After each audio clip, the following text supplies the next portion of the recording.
Shalom, selamat pagi saudara yang terkasih. Senang bisa berjumpa lagi dalam program Spiritual Life. Bersama-sama kita merenungkan kebenaran firman Tuhan. Dan pada pagi hari ini ayat perenungan kita akan terambil dari Markus 8 ayat 11 sampai 13. Markus 8 ayat 11 sampai 13, saya akan bacakan ayat ini bagi saudara semua. Orang Farisi meminta tanda. Lalu muncullah orang-orang Farisi dan bersoal jawab dengan Yesus. Untuk mencobai dia, mereka meminta daripadanya suatu tanda dari surga. Maka mengeluhlah ia dalam hatinya dan berkata, "Mengapa angkatan ini meminta tanda? Aku berkata kepadamu, sesungguhnya kepada angkatan ini sekali-kali tidak akan diberi tanda."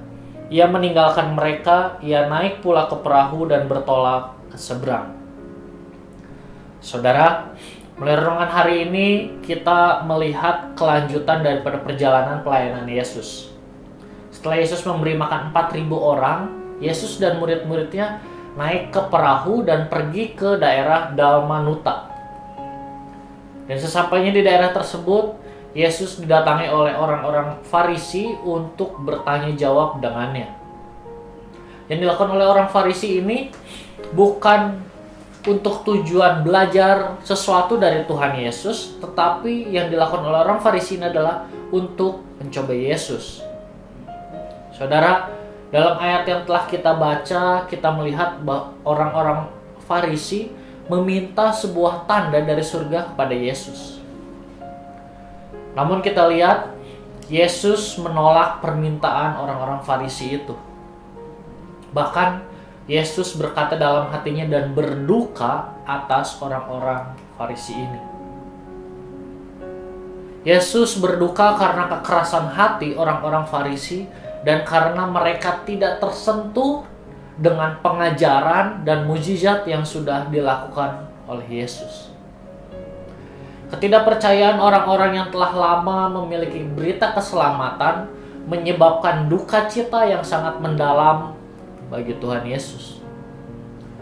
Saudara, mulai renungan hari ini kita belajar dari kesalahan yang telah dilakukan oleh orang Farisi, di mana orang Farisi tidak menerima ajaran Tuhan Yesus yang dia berikan dan malah meminta sebuah tanda lagi. Padahal sebenarnya mereka sudah melihat tanda ajaib yang dilakukan oleh Yesus melalui mujizat yang dilakukan oleh Yesus dan mendengar pengajaran yang diberikan oleh Yesus. Namun kita lihat bersama, orang-orang Farisi ini tetap mengeraskan hati dan tidak mau menerimanya.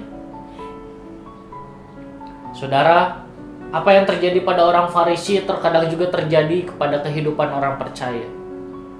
Ada sebagian orang percaya yang sudah mengalami kasih dan pemeliharaan Tuhan di dalam hidupnya, tetapi masih saja meragukan kuasa Tuhan.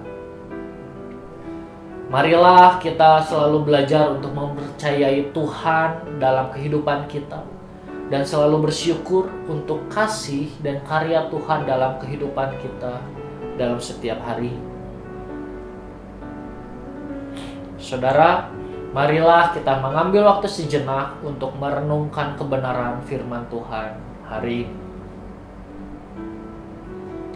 Saudara, pernahkah saudara merasa ragu terhadap kuasa Tuhan dalam hidup saudara?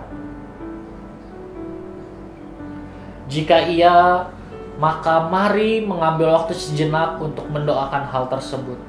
Mari berdoa agar Allah memberikan saudara kemampuan untuk selalu mempercayai Tuhan dalam setiap langkah kehidupan saudara semua.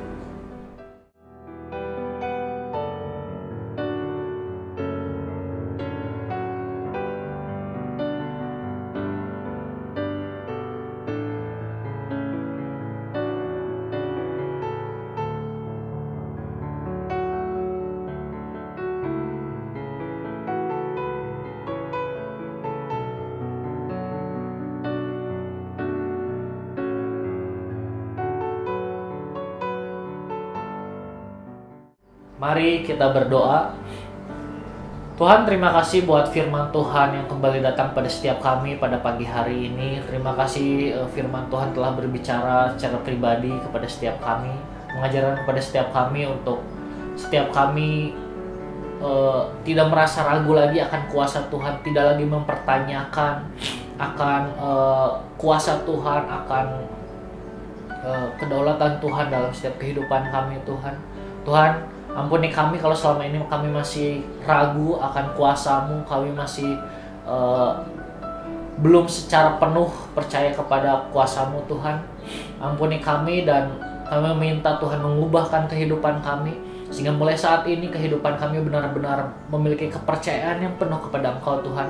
Sehingga apapun yang terjadi dalam kehidupan kami, baik itu hal yang baik, baik itu hal yang buruk, kami tetap percaya akan kuasa-Mu, dan kami tidak meninggalkan Engkau sebagai Tuhan dan Juru Selamat kami Tuhan.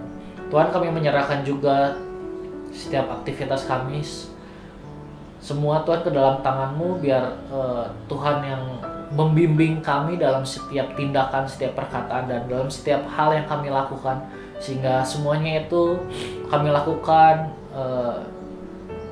berdasarkan dengan bimbingan dari Tuhan, dan semuanya untuk kemuliaan nama-Mu saja Tuhan. Terima kasih Tuhan Yesus, hanya di dalam nama-Mu kami sudah berdoa dan mengucap syukur. Haleluya, amin. Selamat pagi, selamat beraktivitas. Tuhan Yesus memberkati.